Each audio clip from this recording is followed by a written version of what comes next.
अस्सलामु अलैकुम वरहमतुल्लाहि वबरकातुहू। भाइयों बहनों, दोस्तों, बुज़ुर्गों, अज़ीज़ों, आज हम आपकी खिदमत में एक मसला लेकर हाजिर हुए हैं कि शादी के बाद दुल्हा दुल्हन का घूमने जाना कैसा है। इसी सवाल को दूसरे अंदाज में लोग यूँ भी पूछते हैं कि हनीमून पर जाना कैसा है। अगर सवाल का अंदाज़ पहले वाला है तो जवाब अलग होगा, और सवाल का अंदाज़ दूसरे वाला है तो जवाब अलग होगा।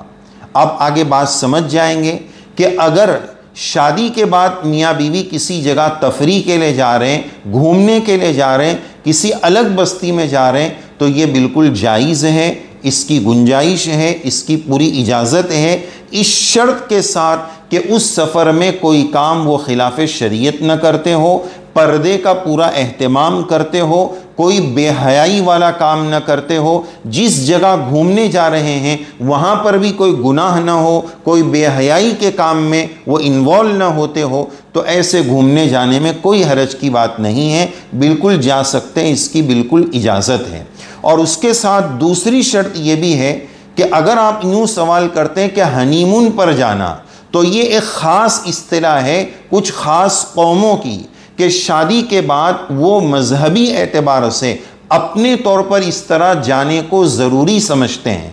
तो अगर गैर की मुशाबहत की वजह से कि वो जाते हैं इसलिए हम जाएंगे, या उनसे मुतासिर होकर इसको एक रस्म बनाकर, उनका तरीक़ा बनाकर अगर इस तरह जाएंगे, शादी का इसको हिस्सा समझेंगे, जैसा कि बाज़ लोग अभी इसको हिस्सा भी समझ लेते हैं। लड़की वाले लड़कों वालों से पहले ही पूछ लेते हैं कि शादी के बाद हनीमून कहाँ होने वाला है, तो गोया उसको शादी का हिस्सा और ज़रूरी और लाजमी बात समझ लेते हैं। अगर ये सब खुराफात और ये सब बुराइयां हैं तो फिर जाने की गुंजाइश और इजाज़त नहीं होगी, ये गैरों की मुशाबहत हो जाएगी और उनसे मुतासिर होकर ये काम करना हो जाएगा, तो फिर सही नहीं है। दो बातें हो गई।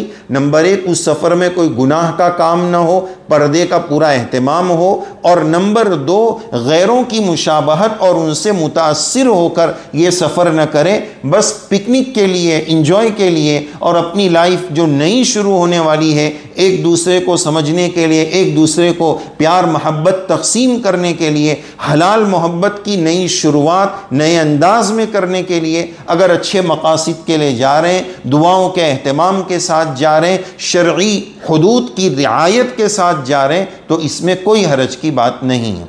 लेकिन जगह का सही इंतखाब करें। ऐसी जगह न जाएं कि हमारी मैरिड लाइफ की शुरुआत बेहयाई, नंगेपन और गंदी चीज़ों से हो न हो, इसका पूरा ख्याल रखें। और इस ज़ैल में एक बात यह भी है कि बहुत सारे लोग ऐसे मौके पर सफ़र उम्रा को भी चले जाते हैं। बहुत अच्छी बात है, बहुत अच्छी बात है, बहुत मुबारक सफ़र है, तो सफ़र उम्रा पर भी ऐसे मौके पर जा सकते हैं। लेकिन उस मौके पर इस बात का ख्याल रखें कि ये इबादत का सफ़र हो रहा है, उस वक्त हमें उम्रा की इबादत की नीयत करनी होगी, अल्लाह के घर को देखने की नीयत करनी होगी, रसूलुल्लाह सल्लल्लाहु अलैहि वसल्लम के दरे दौलत की हाज़री की नीयत करनी होगी। उस वक्त जो है तफरीह की और पिकनिक की नीयत नहीं करनी होगी। नीयत पर अमाल का मदार होता है। अगर उस सफ़र में हमें सवाब कमाना है तो अच्छी नीयत के साथ, इबादत की नीयत के साथ वो सफ़र करना होगा।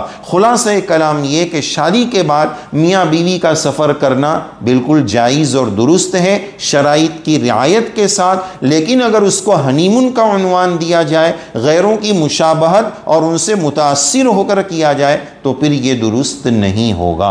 वल्लाहु ताला आलम बिस्सवाब।